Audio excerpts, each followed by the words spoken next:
So hello everybody, Reece's Reviews here, and welcome back to another video on my channel. So as you can see, today we're actually doing a film review, which I do surprisingly little of them. But we are reviewing one of my most highly anticipated films since, for a while since I watched the Marvel films, which is Thor Ragnarok. I watched the Marvel films. If you saw my MCU ranking, you will see that I actually ranked both Thor films.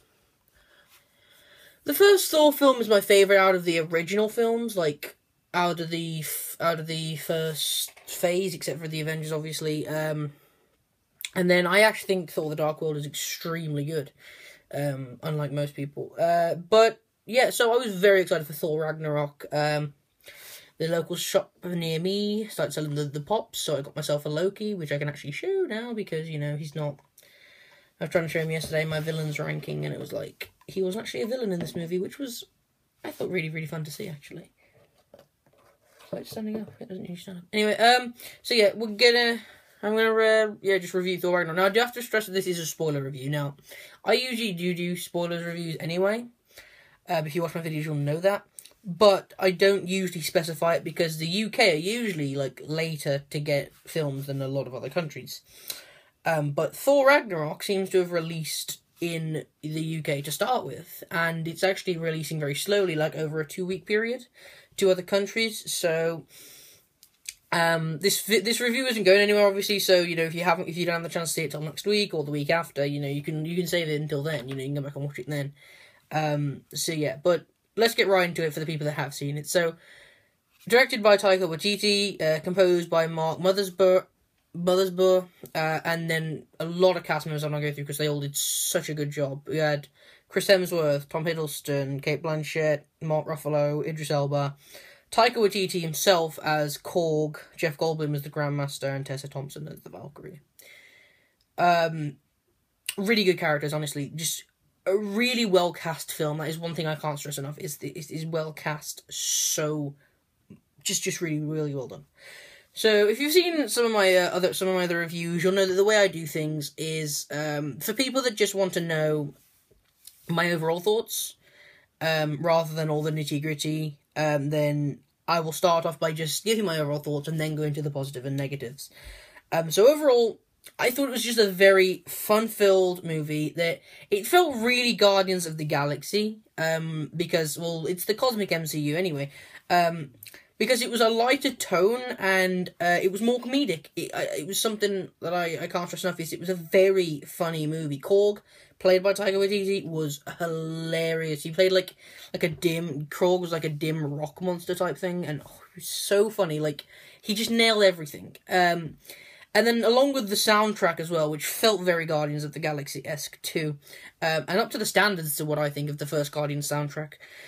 With wonderful acting, along with some awesome twists and turns, this film was just 2 hours of fun that I really enjoyed, with action sequences that were enjoyable to me. So that's my overall thoughts, but let's get into the positives. So the first one I want to talk about is the characters. Characters all around. This is talking villains and the good guys. Marvel get a lot of flack for their villains, they really do, but I think the main villain and the two side antagonists in this film were just amazing. You had, I think it's Cerberus, I forgot to write down his name, he's a big lava, the lava monster. He is really good, and the beginning of this film, which I've actually got as a positive, is a fight with Cerberus, and I will talk about that more when I get down to it. But then the Grandmaster was such a good villain, such a good antagonist, I loved him. And he was low-key demented. He didn't show it that much. But, when Thor was about to, knock the Hulk out in the arena, and the Grandmaster was, he shocked Hulk. No, she shocked Thor and then watched as the Hulk was about to kill him. And I was like, whoa, this is a different side to you. That was really, really good. And Jeff Goldblum did amazing as him. And then Hela as well. Hela was such a good villain. She would rank very high in a villain ranking of mine. I just thought she did so well, and it's really good for the main villain of an MCU movie to finally be a female. I really, really like that. And, so yeah. And then characters in terms of, the actual, good guys, they did well with that too. They did really well with that too. And one thing that I really like what Taika Waititi did, is he really captured the relationship that's built with these characters, especially Thor and Banner, from the Avengers when they first met. They really did feel like old friends. And, you know, that's one of the lines in the trailer, you know, when Thor says, "We know each other, he's a friend from work." And even though it's quite comedic and quite silly, it's, you know, he said it as like as if he was such a friend, and I really, really like that. And I think all the supporting characters did really well. Tessa Thompson was really good as Valkyrie. I like Scourge, played by played by Carl Urban. But we will get on to him in a bit, because I do actually have a little bit of a negative with him.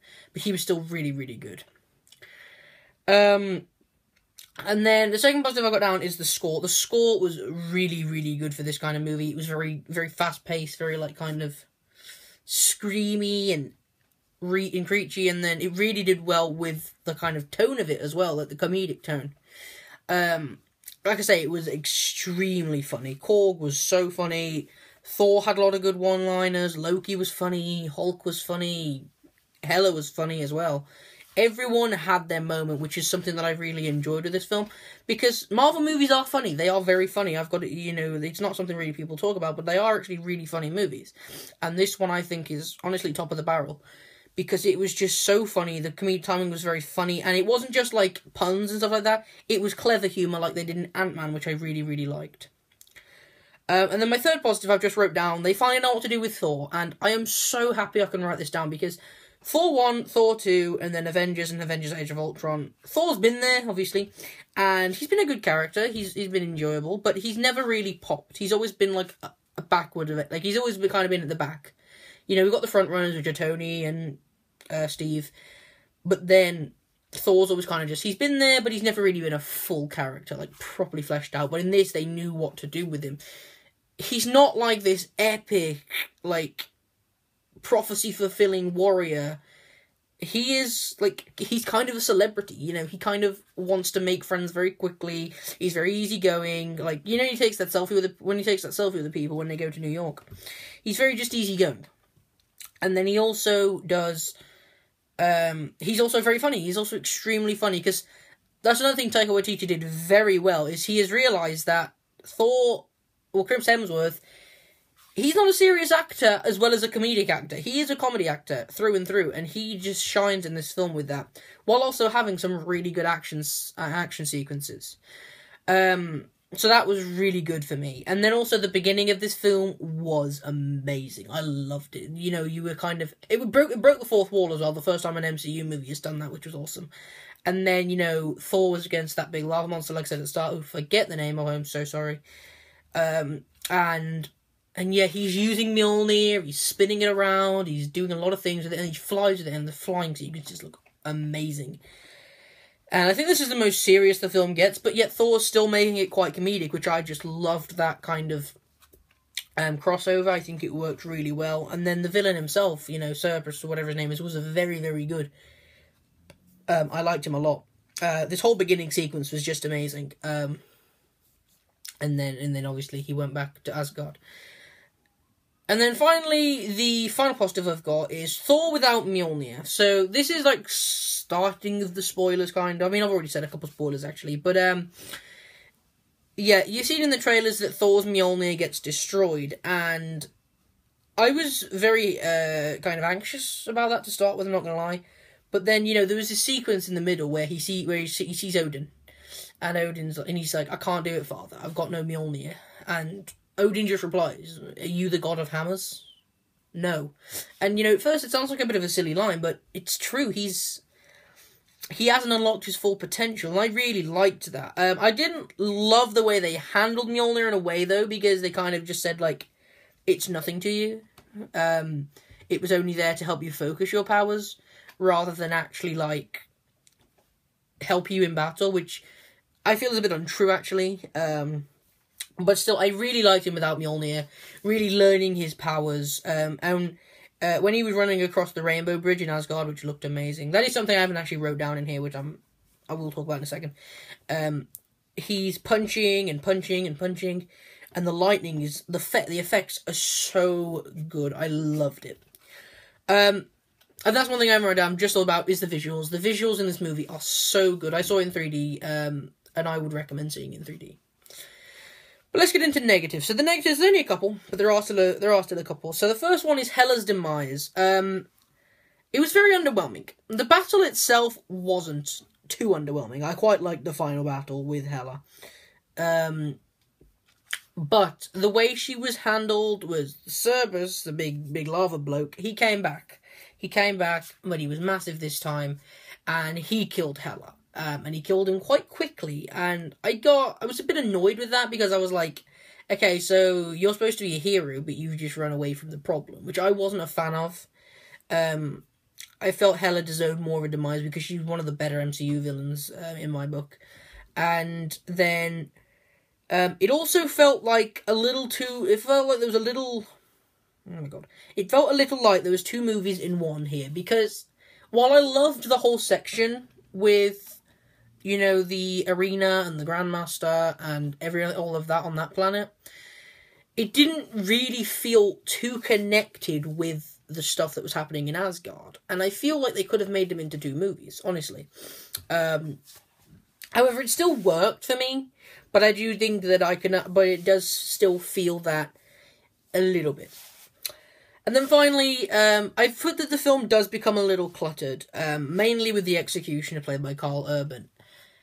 Because it is a very, very character-filled movie. I mean, as you can see by the cast members I listed, there was so many of them. Because and the reason I've put the executioner as Karl Urban is because out of all the characters that get screen time, he doesn't need any. He shouldn't be in this film. They should have gave his screen time to Valkyrie, actually, I think, because Valkyrie wasn't very fleshed out, and she was, like, in the trailers. She was presented as, like, a main part of the Revengers team, so the fact that she didn't get much screen time was kind of a miss, I think. And so Karl Urban didn't need to be there. I think he did well with what he had to do, but I don't think it was necessary for him to be there. But overall, like I said, I loved this movie. I really did. I think it's one of the better MCU movies. And I would definitely recommend seeing it in 3D as soon as it comes to a theatre near you. And then obviously, you know, if you haven't watched it, don't watch this video until you've watched it. I mean, you probably watch this video because you're at the end of it. But yeah, so I give this movie an A. It's not completely 10 out of 10 perfect, but it's very close because it's just amazing. So, what did you think of Thor Ragnarok? Have you seen it yet? Or can you not wait to see it? Do you have to wait another week or something? Tell me in the comment section down below, and hit that like button if you liked it, because it lets me know that you do like it, and lets me know that I'm doing something worth watching, and subscribe to stay updated with my future content. Thank you all for watching, and I will see you in the next video. Goodbye.